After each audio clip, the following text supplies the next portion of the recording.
hacia dónde se pueden manipular, dependiendo de la constitución. Entonces, lo que es el ciclo reproductivo de las angiospermas se divide en 3 grandes pasos, que es organogénesis, gametogénesis y embriogénesis. Estos términos son muy importantes porque va a haber cursos donde los utilizan. O sea, dependiendo en qué curso estén, utilizan estos términos. Entonces, a lo mejor ustedes les dicen organogénesis, ¿y qué es eso, no? Pues es la integración de todos los órganos de la planta. ¿Que viene a partir de dónde? Pues de la determinación del meristemo apical y del meristemo radical. Y que una vez que se determine el meristemo apical y el radical, pues se inicia la organización en tejidos primarios, en tejidos secundarios, primero con respecto a los 2 órganos que integran el eje de la planta, el eje principal, ¿no? O sea, tallo y raíz. Y posteriormente la organización de cada uno de los demás órganos, si llamamos un peciolo, una hoja, una flor, etcétera. Pero cuando llegamos a flor, entonces sí viene un órgano que se viene a definir tanto por condiciones hormonales como por condiciones ambientales, y que entonces sí podríamos hablar del proceso de gametogénesis. O sea, que el proceso de gametogénesis es el que está directamente relacionado con la flor, ¿ok? Entonces, al inicio del curso yo les mencionaba, digo, es que si yo quisiera dar un curso optativo, podría dar un curso nada más donde hable de flor, únicamente flor, porque es muy complejo. Es muy complejo porque implica diferentes áreas de conocimiento y aparte implica hablar de lo que corresponde a la porción femenina y a la porción masculina de una flor. Entonces, ¿qué ocurre en cada uno de las dos, en los 2 aspectos? Y después poder conjuntar esa información, es mucha información. Y no me estoy refiriendo, si se dan cuenta, no me estoy refiriendo a tipos de flores y colores de flores y no, no, no. Estamos hablando de gametogénesis. Básica para ustedes, básica, porque cuando vayan a campo, que esperemos que sea pronto, cuando tengan que ir a campo, pues todo el tiempo lo están aplicando. Todo el tiempo están aplicando. Em, ¿Qué van a hacer? O sea, ¿en qué momento ustedes esperan que en una flor ocurra la fertilización? ¿O en qué momento es el riesgo de que esa flor se cruce con con otro material? Me refiero a que tienen que saberlo determinar y saber por qué se da. Entonces, no es un tema fácil. Si yo hablo de embriogénesis, entonces ya estoy hablando del resultado de la fusión de la gametogénesis, tanto hembra como macho, y la posterior fusión para la integración de un embrión, o sea, la integración de una semilla. Entonces, el esquema que yo les envié es este. ¿De dónde lo saqué? Ah, del ASCO. Yo lo saqué de un libro de fisiología, hasta eso. Pero me gusta porque está muy compactado, ¿no? Ya tiene tiempo que lo saqué, también fue escaneado, ¿no? Bueno, yo le pongo siempre los colores y todo lo demás, pero eh, me está hablando de lo que corresponde a la gametogénesis y si se dan cuenta, incluye varios pasos. Y es donde yo voy a pedir que se ubiquen, o sea, que estemos muy concentrados, porque cada uno de los procesos, la microesporogénesis y la megaesporogénesis, son básicos. Y yo voy a mencionar aspectos que yo estoy segura que no conocen. ¿Por qué? Porque, pues, yo no los conocía, y cuando los conocí, aprendí, y luego me volví a topar con eso, etcétera, me di cuenta qué tan importante es asociar lo que pasa en las anteras con respecto a la región del ovario y que a veces nos concentramos más en la región del ovario que en lo que corresponde a las anteras. Entonces, no es nada más hablar de la integración de las microesporas y las megaesporas, es hablar qué pasa a nivel de los tejidos en cada una en la hembra y en el macho. ¿Cómo intervienen los tejidos? Entonces ahí es donde entra anatomía y se fusiona con citogenética y entonces se complica un poco la cosa porque la base, si estamos hablando de citogenética, pues es la meiosis. Entonces ya viene otro tema, ¿no? Entonces son como 3, 4 cosas diferentes para poder hablar nada más de gametogénesis en general. Bueno, entonces sobre este esquema yo les pediría que lo impriman para que si tienen que anotar algo, pues lo puedan poner ahí como referencia, ¿no? Pero repito, los términos que ustedes les van a estar utilizando en algún momento, pues son estos. Alguien prendió su micrófono. Bueno. También porque lo menciono, porque, y siempre lo voy a decir, son afectos a tomar materias como cultivo de tejidos vegetales, cuestiones de propagación, y ahí floricultura, y ahí es donde son importantes los términos, ¿sí? ¿En qué etapa está? ¿O en qué etapa? ¿O cuál es la etapa que va a seguir? ¿No? Y entonces usan, no, pues es que a promover la organogénesis. O sea, ¿qué es la organogénesis? Bueno, van a promover por medio de hormonas la integración del eje de una planta, ¿no? Porque estamos hablando del cultivo de tejidos, el cultivo de una porción de tejido, que entonces de forma hormonal se controla e inicia nuevamente la creación, iba a decir, no, el origen de una planta, de una forma artificial. Eso es a lo que yo voy. Pero de forma natural, estas son las 3 grandes palabras. Entonces, hasta donde yo he hablado, todo lo que hemos visto del curso, estoy hablando de organogénesis, que es un montón, pero de esa organización depende que la gametogénesis ocurra de una forma normal, ¿no? Y repito, gametogénesis está relacionado con flor, ya sea en flores separadas, ya sea en la misma flor, ya sea autógama, ya sea alógama, inicia en la flor, ¿ok? Bueno, preguntas.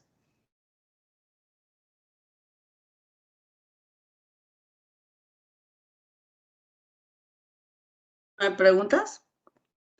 Todavía no se peinan, no tuvieron clase, no sé qué pasó, pero nadie ha prendido la cámara. Maestra, Ujú. entonces, bueno, la embriogénesis, bueno, como así lo hice, se refiere prácticamente a la germinación de una semilla. No, Um, no. La embriogénesis es la integración del embrión.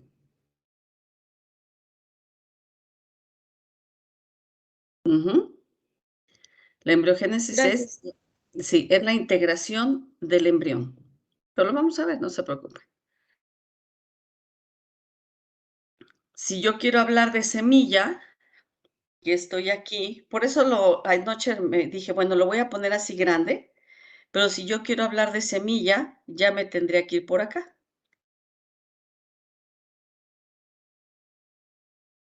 O sea, que ya pasó la embriogénesis y ahora tengo las zonas accesorias a lo que yo le llamo semilla. Cuando se dice zonas accesorias se refiere a lo extra, pero ¿cuál es la esencia? El embrión, ¿no? Entonces, ¿de dónde parte el meristemo apical y el meristemo radical? Ahora sí díganme, ¿a partir de dónde viene el meristemo apical y el meristemo radical?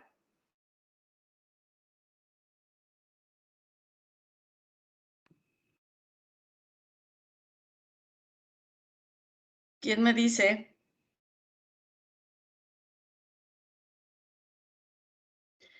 ¿Que A de A dónde partir, partir parte? del embrión. A ver, ¿de dónde Del- viene el meristemo apical y el meristemo radical? Mande, Taily. de la plúmula y de la Y radícula. de la radícula, ¿no? Entonces, ¿dónde se define la plúmula y la radícula? El embriogénesis. ¿Está bien? Por eso yo no podía empezar con semilla. Bueno, entonces, ¿alguien más? Si tiene duda ahorita, antes de que empecemos todo lo que voy a dar en esta semana y la que sigue, que es pesadito. ¿Alguien más? Bueno, entonces este es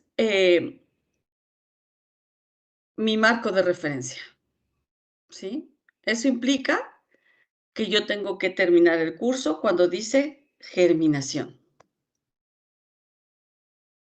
Si yo quiero hablar de fruto, pues el fruto es la zona accesoria donde están incluidas las semillas, ¿no? Entonces, es así como que es también a la par. No estoy hablando de tipos de frutos carnosos, secos y todo eso, no estoy hablando del fruto como un medio de dispersión. O sea, hay que considerarlo de forma natural como un medio de dispersión. Entonces, va implicado a la par con todo este proceso, o sea, va empalmado, ¿no? Porque una vez que termina la gametogénesis, entonces sí, empieza la integración de lo que nosotros conocemos como un fruto y la integración al mismo tiempo del embrión. ¿Con qué? Con el propósito de volverse a reproducir. Bueno, ¿cuál es el...? También les voy a pasar que un, es un diagrama del Weiger. Ya está viejito el diagrama, pero a mí me fascina este diagrama porque trae toda la información conjuntada. Viene todo junto. Es el mejor diagrama con respecto a describir la flor, a las partes que integran la flor, pero la esencia viene tal cual. Microesporogénesis, gametogénesis. Si yo hablo de microesporogénesis, me estoy refiriendo a la zona de las anteras. Si hablo de megaesporogénesis, me estoy refiriendo a la región del ovario. Y me viene cada una de las partes que integran el ovario, aquí es a lo que yo llamo saco embrionario, y a nivel de las anteras, ¿cuál es la zona específica que es súper importante para que pueda haber la integración de granos de polen, que es el resultado final de la microesporogénesis? Entonces, cuando yo digo partes accesorias, pues yo no voy a ver colores, tamaños de pétalos, sépalos, el pedicelo, el receptáculo. No, eso no lo voy a ver yo. Eso ya es taxonomía, lo relacionan tal vez más con etnobotánica. Yo me voy con la esencia, repito, que es saco embrionario y lo que corresponde a las anteras. ¿Por qué? Porque esas dos zonas son relevantes para cuando ustedes están en genotecnia y hasta en genética. Bueno, ustedes no se llama genotecnia, se llama mejoramiento genético, que es lo mismo. Ahora le pusieron mejoramiento genético, pero cuando van a campo es cuando tienen que aplicar qué es la microesporogénesis y qué es la megaesporogénesis.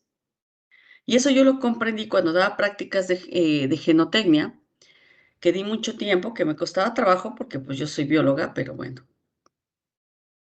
Di muchos años prácticas de genotecnia y entonces me daba cuenta las preguntas que hacían los estudiantes. Y ahí entendía que pues cuando estaban en anatomía no ponían completa atención a lo que corresponde la esencia en el momento de la reproducción. Y una de las esencias es la meiosis y la otra es qué pasa en saco embrionario y qué pasa a nivel de las anteras, que a veces nosotros podemos pensar que todo funciona bien y que no es así. y que cuando no funciona bien, no es precisamente por anormalidades de tipo genético.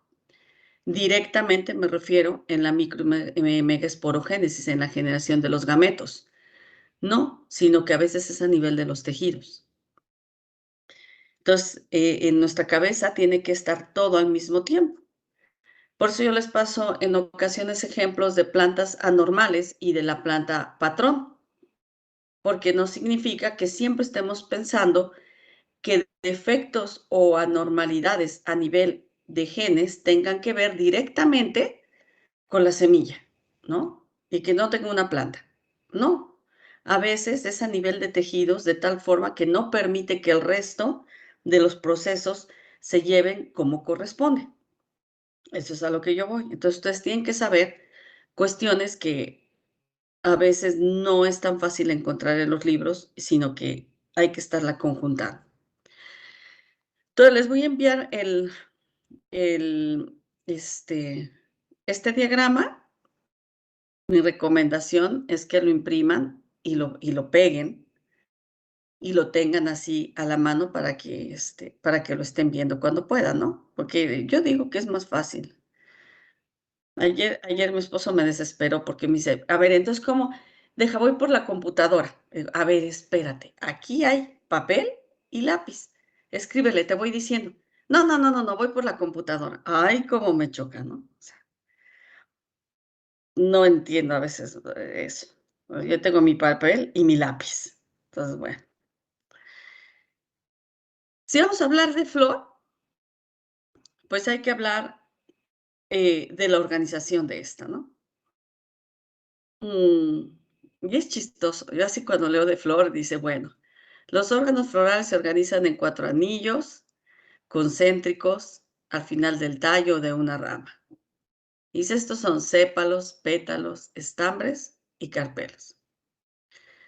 Comúnmente dice los carpelos se fusionan integrando el pistilo, sépalos y pétalos. Tienen apariencia de hojas. Y yo así, ay, bueno, mucho gusto, ¿no? Porque entonces yo a donde me voy es a estambres y carpelos que son notoriamente diferentes. ¿Qué es lo que a mí me interesa de la flor? ¿Cuál es la esencia, si estoy hablando de genética, que es el siguiente tema? Pues las anteras y la región del ovario.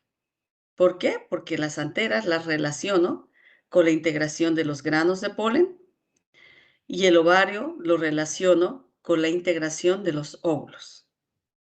Y yo sé que a partir de la integración de granos de polen y lo que correspondería a una célula huevo, pues se me va a producir la fertilización.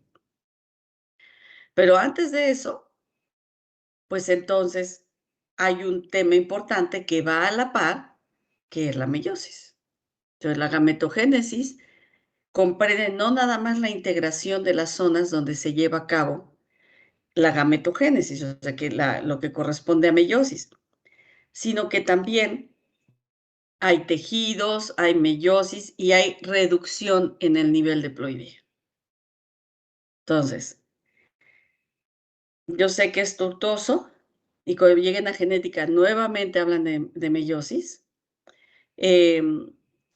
Si, por ejemplo, bueno, yo creo que ya en el 23 ya nos veremos, ¿no? Supongo yo que en el 23 ya los podré conocer.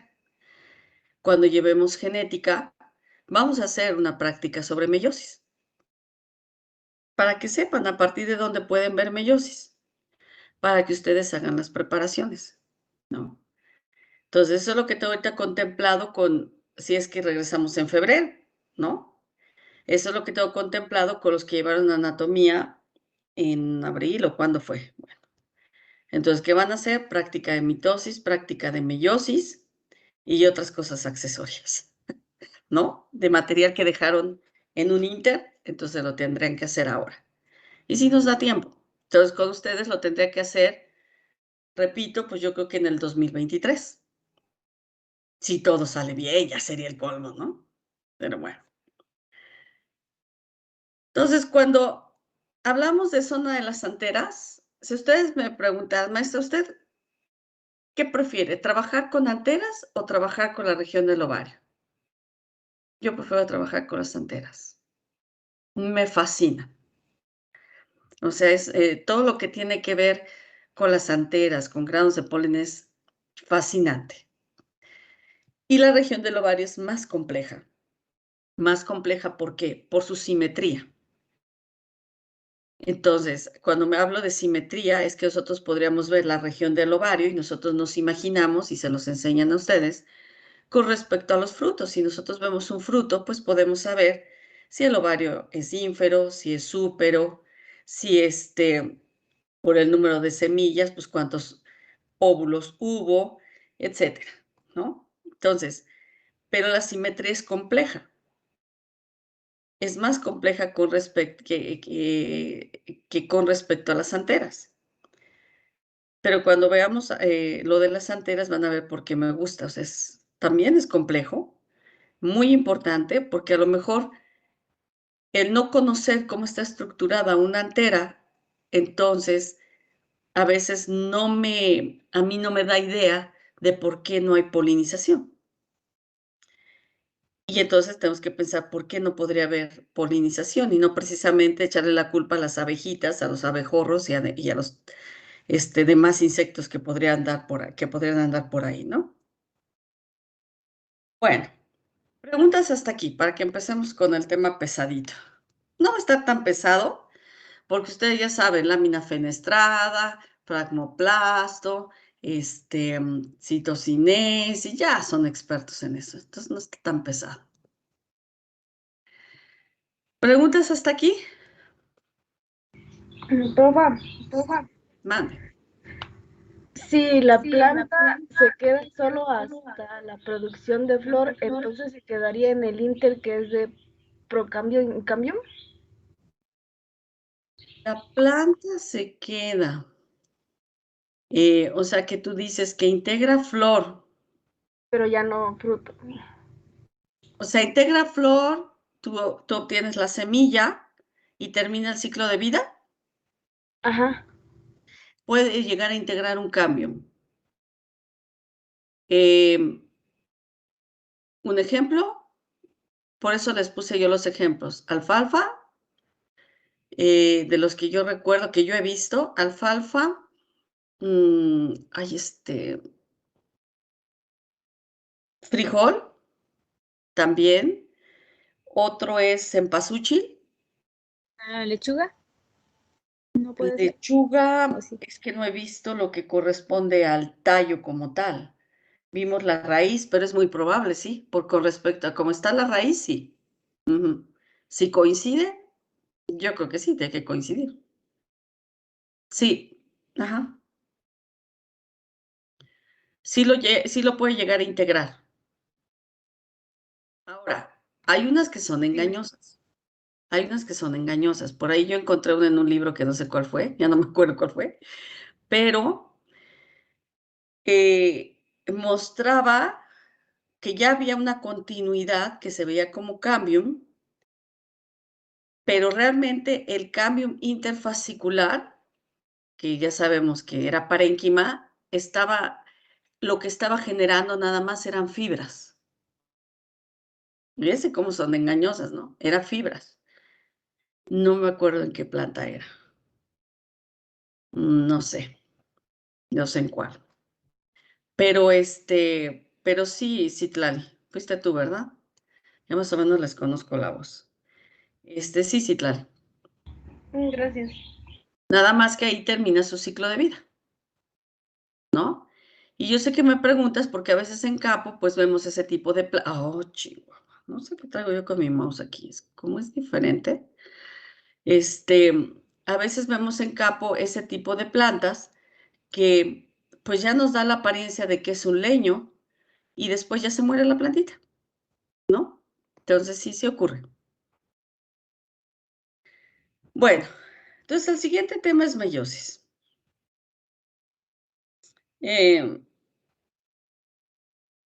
Lejos de todas las fases que a veces nos podríamos aprender de memoria, ya vieron que pues la esencia viene con respecto al sitio de dominio 1. ¿no? Si yo hablo de meiosis, estoy relacionando con el sitio de dominio 1.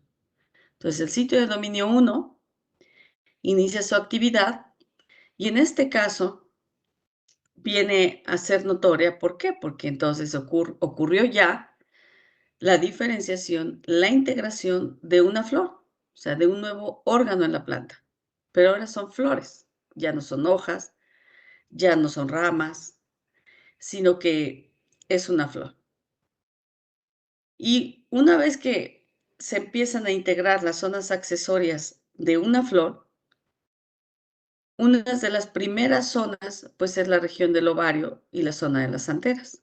Sobre todo, y por lo regular, primero se diferencian las anteras que la región del ovario, es lo más regular. Y entonces en esas zonas, y a partir de tejido esporógeno, que por eso es importante hablar de tejidos, a partir de tejido esporógeno, primero, es donde nosotros podríamos pensar, una vez que notamos que es un tejido diferente, entonces podríamos notar que inicia lo que corresponde el proceso de meiosis. Entonces lo voy a anotar aquí, eso nunca se me había ocurrido ponerlo. Pero yo creo que, que sí es importante que lo ponga. Ah, no, qué tonta. No, espérame aquí. Sí, aquí lo tengo.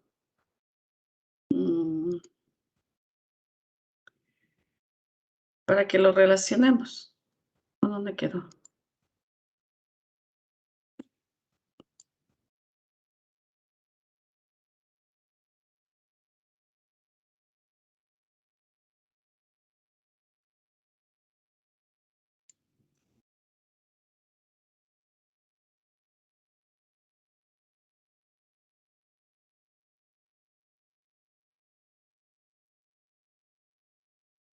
Se va a poner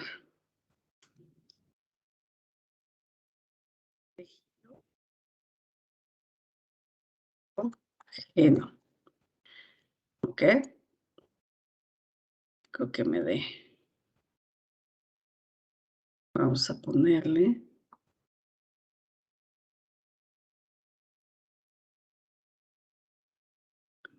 Para que lo relacionemos en qué zonas es donde se da.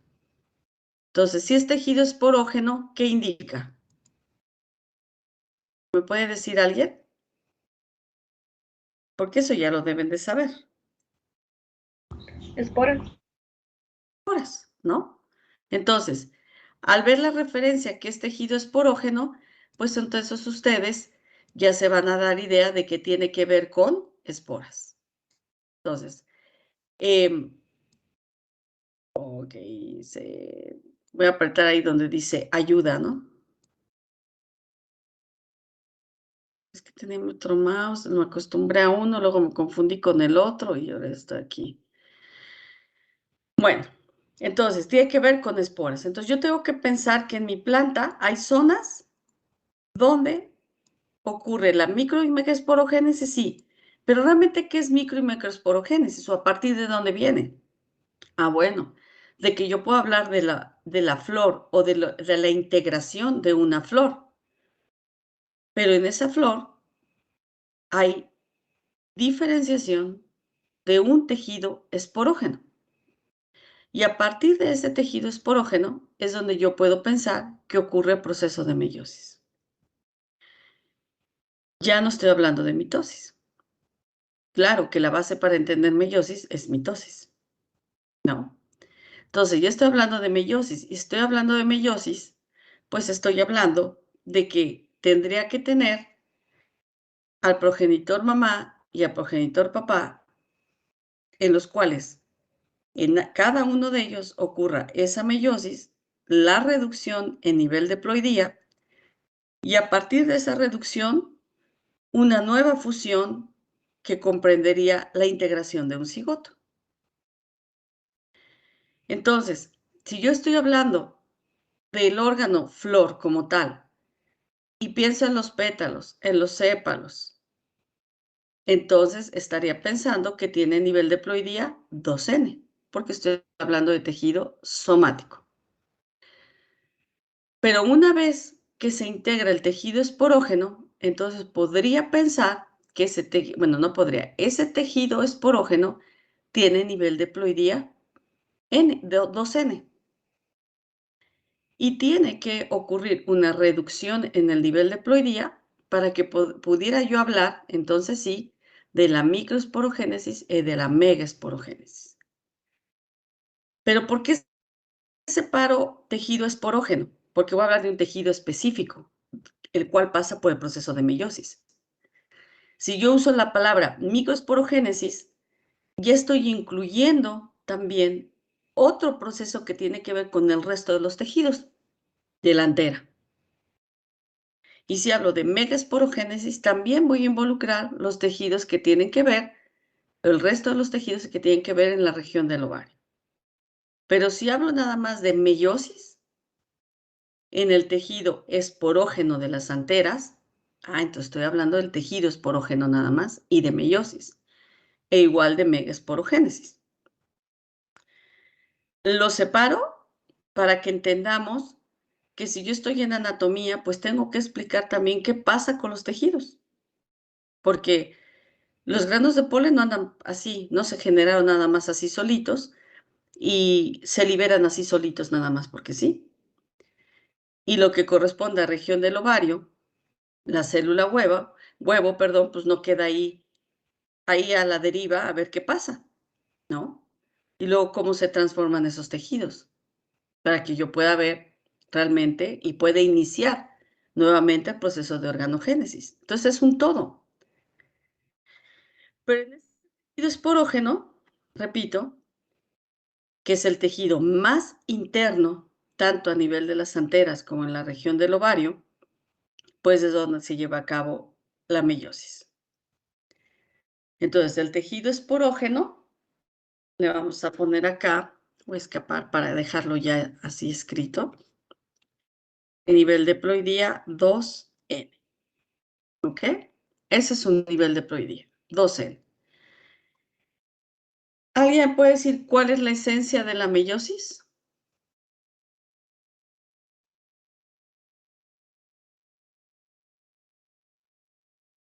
Hacer gametos, ¿no? Bueno, Generar los gametos. O sea, genera los gametos. ¿Qué más?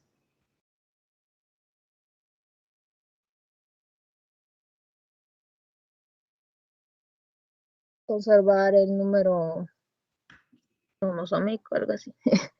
Conservar el número cromosómico.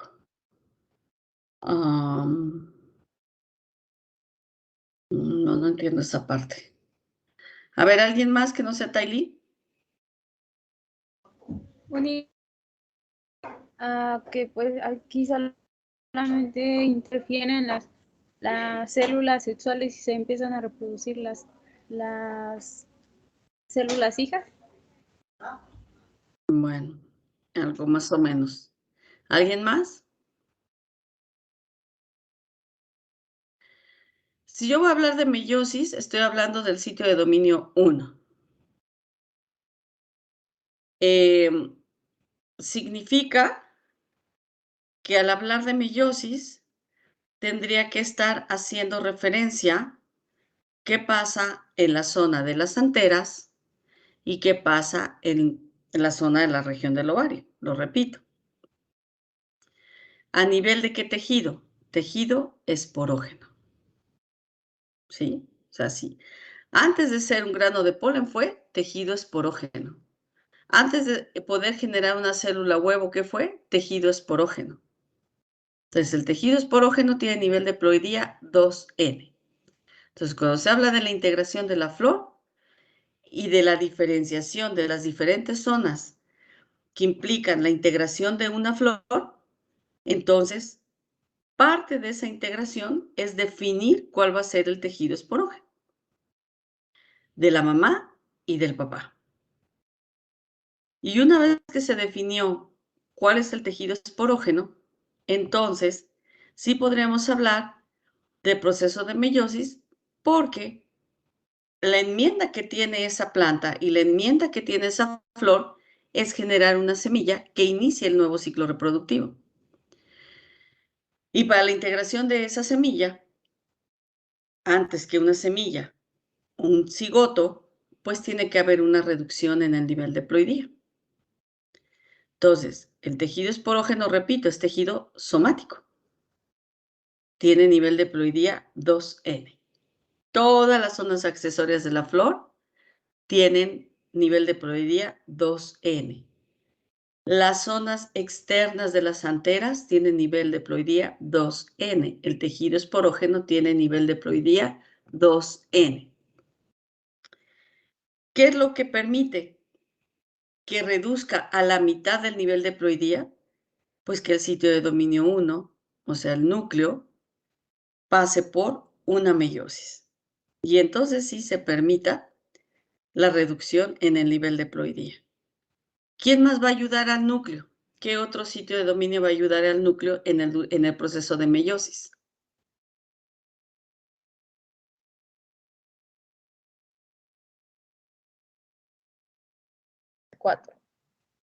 El 4, los microtúbulos, ¿no? Básicos aquí, porque estamos hablando de algo vital, meiosis. Entonces yo preguntaba, ¿qué tanto recuerdan de la meiosis? Por ahí hay algo importante que no me han dicho que tal vez alguien recuerde. ¿Me podría decir alguien? ¿Alguno por ahí que les escarben un poquito? La variabilidad de las especies. Exactamente. Entonces, que si hablamos de meiosis, estamos hablando de recombinación genética. Entonces, estamos hablando de que justo en ese momento es cuando ocurre el intercambio de información genética y que es el motivo por el cual yo puedo pensar que podría haber variabilidad. Entonces, es complejo porque, bueno, si yo hablo de variabilidad, de recombinación y del resultado y voy a campo y todo, entonces tiene que ver con mejoramiento genético, ¿sí? Pero la esencia, pues la tenemos que saber y su relación con el resto que está rodeando a ese tejido esporógeno también la tenemos que saber porque a veces es una barrera. Entonces, la meiosis la relacionamos con la recombinación genética. Es el sitio de dominio 1, el que domina todo, ¿no? Entonces, lo que ocurre en esa recombinación y el resultado, pues finalmente va a ser lo que va a determinar las características de la progenie. Y esa progenie, entonces, es la que va a manifestar lo bueno y lo malo de esa recombinación. Y entonces sí, la organogénesis a partir de esa progenie es la que nosotros vamos a evaluar o la que ustedes evaluarían. ¿Qué también se establece? ¿Qué tanto la puedo mover? ¿Qué características presenta? Bueno, pero ahí fue donde el sitio de dominio 1 dijo cómo iban a ser las cosas. Ayudado y es básico por el sitio de dominio 4, porque si el 4 no tiene cabeza, pues el 1 tampoco. Y eso lo tenemos que tener claro. Si ocurriera una anormalidad o un tipo de anormalidad durante la organización de la meiosis, pues entonces estaría muy relacionada con el sitio de dominio 4. Y ahí es donde empezaría todo en escalerita, ¿no? Si el 1 está mal, pues el resto de la familia va a estar mal. O sea, el 3, el 5, el 6, el 7, el 8, el 9, ya todo se va a ir en escalera y va a estar mal. Entonces, la esencia corresponde a meiosis.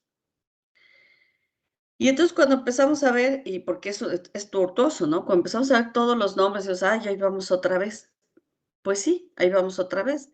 Pero si pienso en el momento exacto de recombinación, que es la esencia, me tendría que ir a profase 1. Entonces, si yo pienso cuál es el momento clave de ese que me adornan tanto en genotecnia, ¿cómo se llama? En edafología, en etnobotánica, es profase 1. Entonces, profase 1 está encaminada y fases específicas a lo que corresponde la recombinación. ¿Ok? ¿Alguien más que me quiera aportar algo?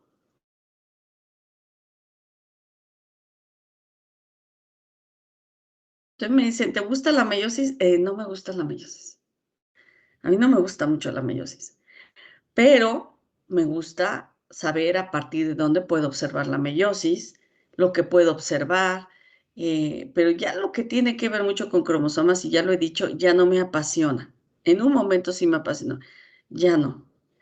Ya no me apasiona porque yo creo que a lo mejor como cada vez veo menos, me cuesta más trabajo y entonces ya me molesta un poco. Pero pero sí es fascinante lo que pasa, ¿no? Porque si yo no sé diferenciar cada una de las fases, pues no puedo saber o no puedo determinar dónde está el error, dónde hay una normalidad, porque no los sé observar. Entonces sí es importante verlas. Entonces dice, bueno, la meiosis en sí la podemos separar, dice, en meiosis 1 y meiosis 2. Y estoy segura que sus maestros siempre les dijeron, bueno, la meiosis 1 es la que tiene que ver con la recombinación. Y la meiosis 2 es la que básicamente se lleva a cabo como una mitosis. Entonces, si me dicen eso, pues yo tengo que relacionar nuevamente uso acromático, orientación de cromosomas, separación de cromosomas hermanas, interfase, citocinesis, ¿no? O sea, me voy con todo el proceso, tal cual ya lo hablamos. Y empezamos con el primero, y con parte de, o sea, la esencia, ¿no?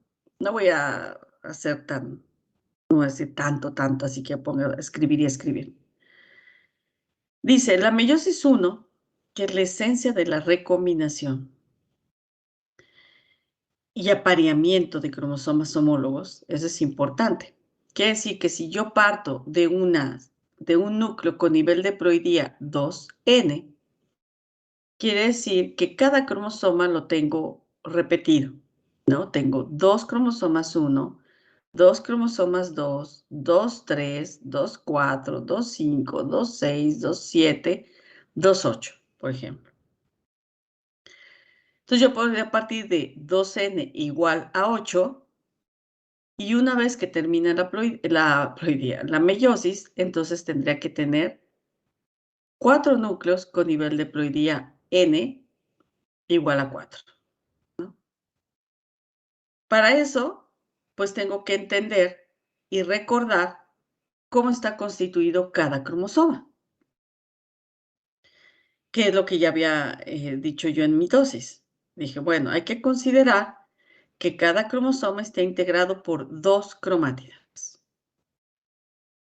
Y puede tener 2 brazos. Puede tener, porque a lo mejor lo que distingue a un cromosoma de otro, pues es el tamaño de los brazos, en función a la posición del centrómero, ¿no? Aquí estoy poniendo 2 metacéntricos, así se llaman, cuyos brazos son exactamente del mismo tamaño, o sea, algo sencillo. Y está poniendo que cada cromosoma homólogo tiene a sus cromátidas hermanas. Y luego ya vienen términos nuevos para ustedes, tal vez, muy específicos, pero que tiene que ver con terminología utilizada en citogenética para hacer referencia en qué momento, más bien, qué apariencia tienen los cromosomas dependiendo del momento en el que estén, que es lo que nos permite a nosotros decir en qué subfase de la meiosis 1, de la profase, está la meiosis, ¿no? Y entonces, al igual que en mitosis aquí, las diferentes subfases de la profase, pues me están diferenciando cómo están los cromosomas con respecto a su estructura. Y yo lo había explicado, o sea, cuando yo veo un cromosoma es porque está en el punto de mayor condensación. Es cuando puedo caracterizarlo. Pero realmente el ADN está descondensado y en meiosis, el primer indicio de una condensación es el leptoteno. O sea, leptoteno, es decir, bueno, yo estoy viendo, estoy en leptoteno. ¿Por qué? Ah, pues dice, porque los cromosomas se aprecian como filamentos. Y los cromosomas homólogos permanecen separados. O sea, yo veo varios cromosomas, ¿no? Porque mi nivel de ploidía es 2N. Posteriormente dice, no, pues ahora estoy en paquiteno. ¿Cómo sabes que estás en paquiteno? Dice, porque yo ya veo que esos filamentos están más engrosados y relativamente más acortados. Entonces, ¿por qué los ven más engrosados? Porque entonces se ocurre el apareamiento de cromosomas homólogos. Entonces ya no tengo 2 cromátidas, tendría 4 cromátidas. Y dice, inicia el entrecruzamiento de cromátidas homólogas, cromátidas hermanas, intercambiando uno o varios segmentos cromosómicos. ¿Ok? ¿Por qué es importante esto? Porque recuerden que ese nivel de ploidía 2N viene a partir de que un juego cromosómico lo aportó su papá y un juego cromosómico lo aportó su mamá. Eso significa, bueno, a lo mejor algunos de ustedes tienen hijos, no lo sé, pero eso significa que la recombinación entre la información de su papá y su mamá, pues la ven en su progenie, o sea, en la siguiente generación. Quienes ya tienen hijos, pues ocurrió en el paquiteno. Quienes no, pues ocurrir, ¿no? Entonces, el intercambio entre cromátidas hermanas ocurre durante el paquiteno, o sea, inicia en paquiteno. Y entonces dice, bueno, quiere decir que en ese momento es cuando ocurre esta palabra que se llama crossing over, o sea, entrecruzamiento. Intercambio entre segmentos cromosómicos. Como el intercambio a veces lleva algún tiempo, depende de los fragmentos, del tamaño de los fragmentos que se intercambien. Entonces, en la siguiente etapa, que es cigoteno, dice, los cromosomas homólogos presentan estado de sinapsis, apreciada por la apreciación de, ay, sabía que había una palabra, bueno, por la apreciación de zigómeros. ¿Qué son los zigómeros? Pues los zigómeros ya son palabras muy específicas. Son como cuentas, como si nosotros vemos el apareamiento de los cromosomas y si los vemos se ven como cuentitas, como si fuera un collar. Esos son los zigómeros. Pero realmente los zigómeros están integrados por esta palabra que se llama quiasma. Entonces, ¿qué es un quiasma? Un quiasma es el punto exacto donde se dio el intercambio, como si fuera un nudo. Ese es el quiasma. ¿Son importantes los quiasmas? Sí, porque la apreciación de quiasmas nos da idea de los puntos de recombinación que existieron entre esos cromosomas homólogos y por lo tanto de lo que podríamos esperar. O sea que si hay varios quiasmas, quiere decir que hubo mucho intercambio entre cromosomas y entonces podríamos esperar cosas nuevas. Entonces, eso es lo importante. Y luego dice diploteno-diacinesis. ¿Por qué? Porque aparte de que ocurre el apareamiento, intercambio de segmentos cromosómicos, a la par sigue dándose la condensación. Entonces dice, en diploteno-diacinesis continúa la condensación cromosómica y los bivalentes son más compactos.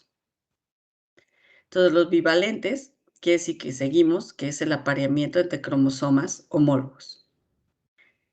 Dependiendo del número de quiasmas, o sea, dependiendo del número de puntos de recombinación, pues va a ser la unión que veamos y condensación de esos cromosomas apareados.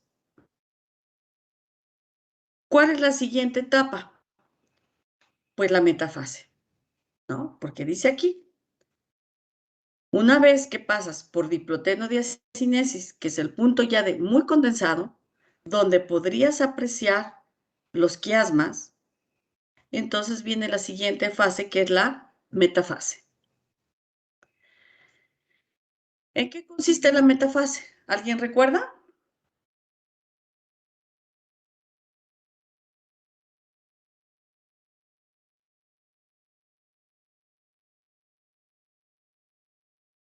Es lo de la placa. ¿Quién organiza la metafase?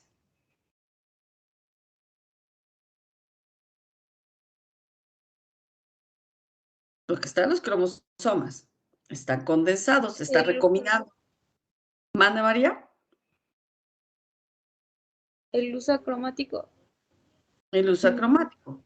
Entonces, implica que una vez que va avanzando la profase, en este caso con todas estas subfases, entonces tendría que estarse integrando el uso acromático para que yo pueda hablar de una metafase. Entonces ya están los cromosomas compactados, están muy compactados, ya ocurrió la recombinación, están integrados aún los quiasmas, o sea, todavía están unidos, e inicia la integración del fragmoplasto. O sea que el fragmoplasto es el que va a organizar a la placa metafásica. Y la placa metafásica se va a dar gracias ¿a quién? Pues al fragmoplasto, ¿no? O sea, la placa metafásica va a estar integrada por esos cromosomas que ya se recombinaron y que ya están condensados. Y entonces empieza la metafase. Ahí están en metafase. Entonces, mi idea es que no se queden ya nada más con las palabras uso acromático, sino que ya estamos hablando de un fragmoplasto. Y que gracias al fragmoplasto, entonces los cromosomas se alinean e integran lo que nosotros conocemos como metafase, que es la placa metafásica. ¿Ok? Yo quisiera ver, bueno, si yo quisiera, si yo pudiera ver, o pudieran ver ustedes, porque cuando hacemos las preparaciones, sí lo ven. Estos son cromosomas X, ¿no? Los tomé de un libro, me gusta mucho porque es muy claro, donde se ve a lo que yo me refiero con quiasmas. Eso quiere decir que está en diploteno-diacinesis. Justo antes de que se integre el fragmoplasto y de que yo pueda observar los cromosomas en placa metafásica. Entonces, aquí se observan, pues, cromosomas apareados, cromosomas homólogos apareados, y se ven quiasmas. Entonces, se aprecia los puntos que existieron, que se recombinaron. Entonces, son bivalentes en los cuales se aprecian esos quiasmas. Entonces, son bivalentes, ¿por qué? Porque son cromosoma 1 prima apareado, o sea, cromosomas homólogos, y recombinaron segmentos. Entonces, los quiasmas, pues yo podría decir que aquí hubo 1, 2 y 3 puntos de recombinación, ¿no? En estos nada más hubo 1, en este hubo 1, 2, 3, 4 puntos de recombinación. Y así podríamos determinar. Bueno, no podríamos, se puede determinar. ¿Cuál es el siguiente paso? Pues el siguiente paso es la anafase, ¿no? Pero nosotros estábamos en metafase. Entonces, en metafase, pues se integra acá. En metafase se integra la placa metafásica. ¿Ok? ¿Gracias a qué? Al fragmoplasto.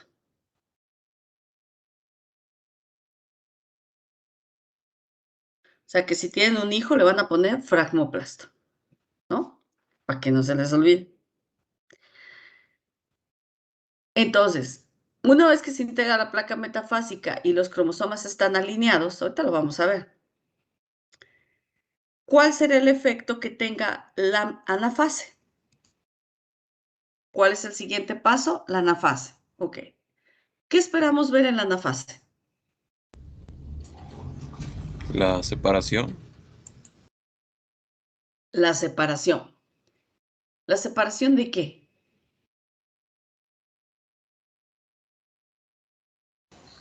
De las cromátidas de cada cromosoma. De las cromátidas de cada cromosoma. A ver, pensemos bien. Tenemos nivel de ploidía 2N, ¿no? O sea, si yo estoy hablando de metafase, sigo teniendo el nivel de ploidía. Ay, ¿dónde lo pongo? Lo voy a poner por aquí. 2N, ¿no? Entonces, ¿qué viene en anafase? ¿Qué se van a separar? ¿Cromosomas o cromátidas? Las cromátidas hermanas homólogas. Las cromátidas hermanas homólogas. ¿Sí será así? No. Las cromosomas, ¿no? Los cromosomas. Los cromosomas. Es lo que yo pensaría que ocurre, ¿no? Yo aquí hice este diagrama.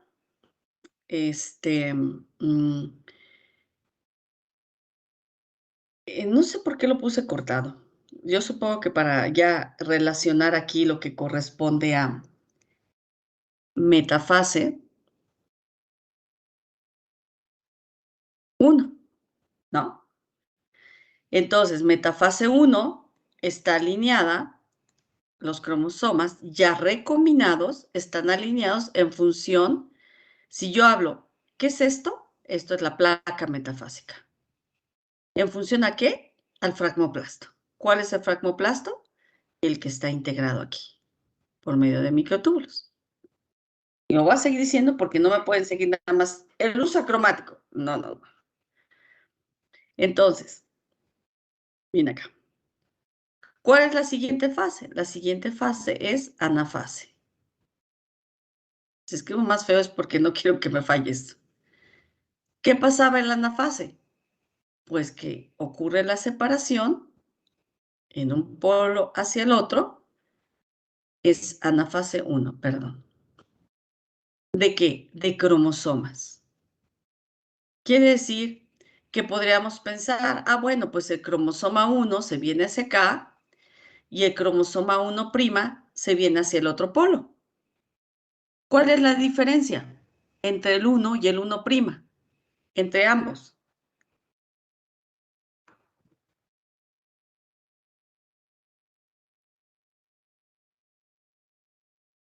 ¿Cuál es la diferencia?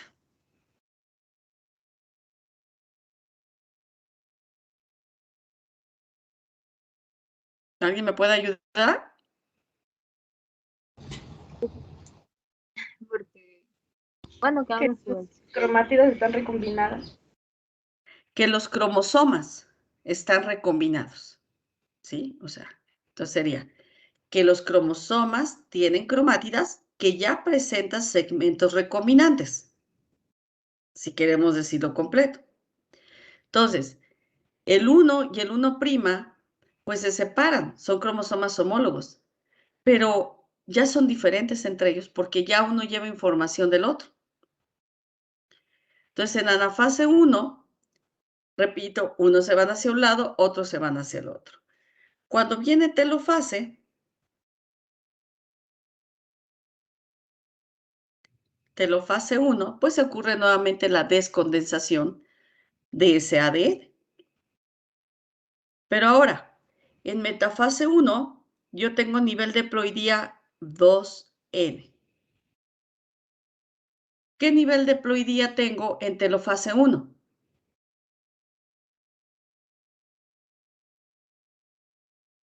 Aquí yo podría pensar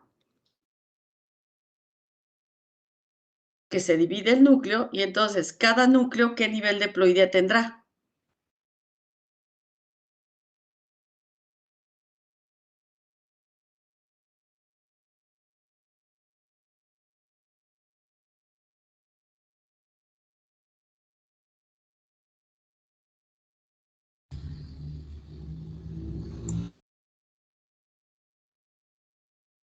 ¿Alguien me puede decir? Ya sé que Un juego fue hacia un extremo y otro juego fue hacia otro extremo. Un juego cromosómico fue hacia un polo y otro juego cromosómico se orientó hacia el otro polo. Entonces, cada uno de esos núcleos en telofase 1, ¿qué nivel de ploidía tiene?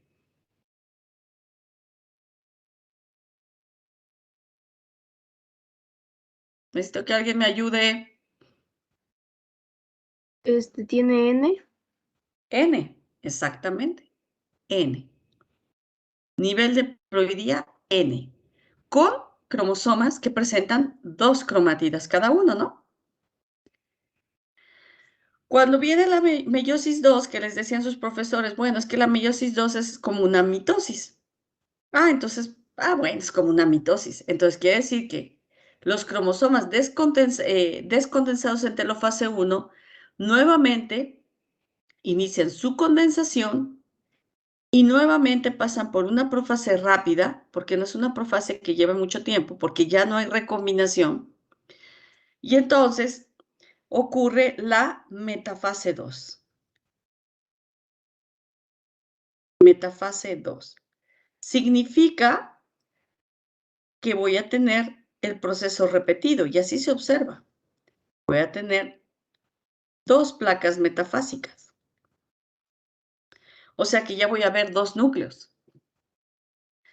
Posteriormente viene la anafase 2, y entonces sí, ¿qué es lo que se separa? Supongamos que mi núcleo Las está... cromátidas. Las cromátidas. Entonces, lo que se separa hacia un punto y hacia el otro, pues van a ser las cromátidas hermanas. Entonces, cada uno de estos futuros núcleos, suponiendo que aquí hubiera una telofase 2, cada núcleo, ¿qué nivel de ploidía va a tener? O futuro núcleo. N. N. N, N, N y N.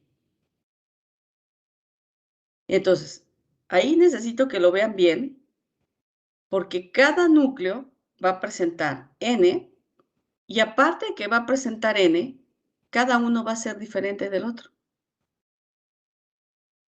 ¿Por qué? Porque entonces viene aquí la interfase. ¿Y qué ocurre en la interfase?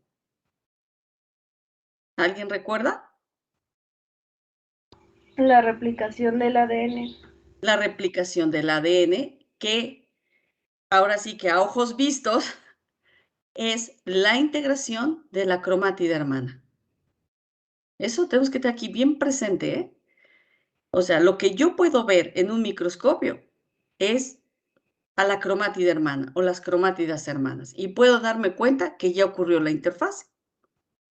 Entonces, una vez que termina esta interfase, pues sí, vamos a tener 4 núcleos con nivel de ploidía N. N, N. Pero con diferente información. Entonces son 4 oportunidades diferentes de poderse recombinar con otros cromosomas homólogos que ya también se recombinaron. Entonces, si decimos, ¿dónde ocurre realmente la variabilidad genética o la oportunidad de la variabilidad genética? Pues es cuando se generan estos 4 núcleos. Y se pueden volver a recombinar con otro núcleo. Entonces, esa va a ser mi fuente de variabilidad. ¿Dónde ocurrió esa oportunidad de poder mostrarme esa variabilidad? Si queremos pensar dónde exactamente, en paquiteno, cigoteno. Ahí es donde ocurre. ¿Por qué? Porque son los puntos exactos donde hay el intercambio entre segmentos cromosómicos. ¿Ok? Entonces, paquiteno, cigoteno es vital, vital. Y luego, la organización. Porque ¿qué tal si los microtúbulos no están actuando con respecto al posicionamiento del fragmoplasto? Y entonces los cromosomas están desorientados. Las cromátidas se desorientan. Pues entonces vamos a tener núcleos que tengan más información o núcleos que tengan menos información y la oportunidad de poderse recombinar con otros cromosomas, pues va a disminuir. Va a ser menor. A lo mejor 3 van a ser inviables y 1 va a ser viable. Entonces se reduce la oportunidad de recombinación. Esa es la importancia de los microtúbulos. Que si los microtúbulos no están organizando a la par de que ocurre todo el proceso, entonces lo que podemos tener es falta de viabilidad. Y que esa falta de viabilidad no sea precisamente por un efecto o defecto entre el apareamiento de cromosomas homólogos, sino que sea por efecto de los microtúbulos, o sea, del sitio de dominio 4. ¿Sí me explico?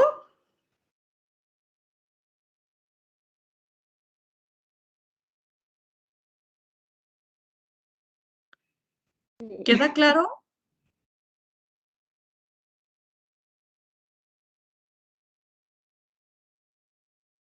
No me necesito que me digan sí o no.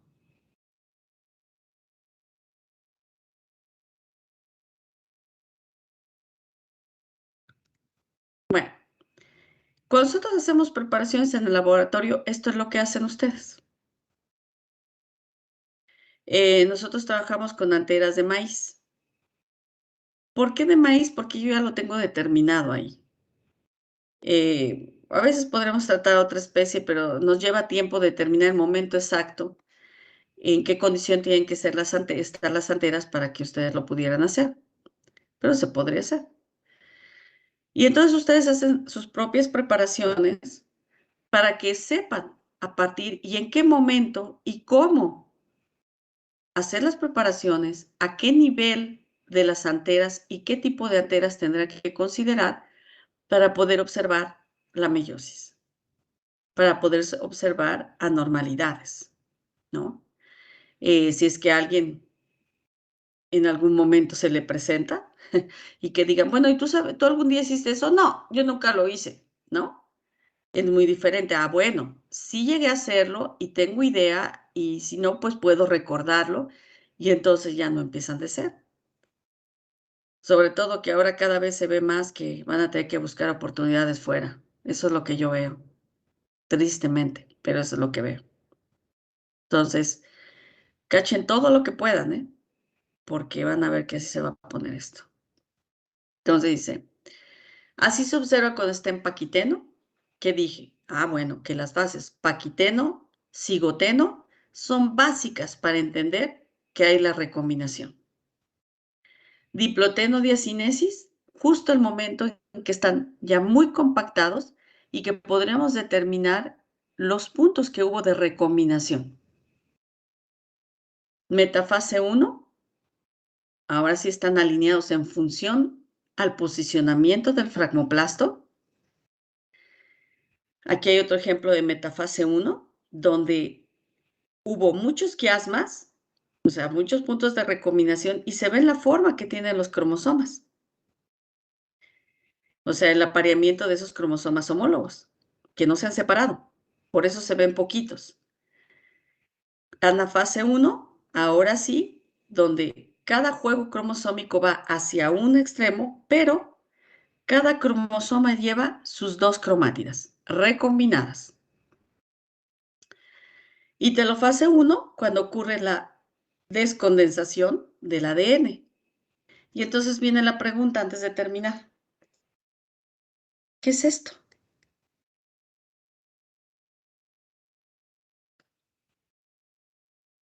¿Qué es eso que está en medio? Esto.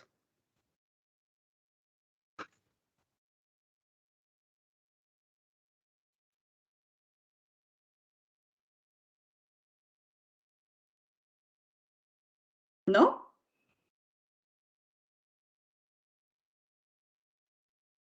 Ya es el fragmoplasto. Ese fragmoplasto me está diciendo que se está generando una nueva membrana.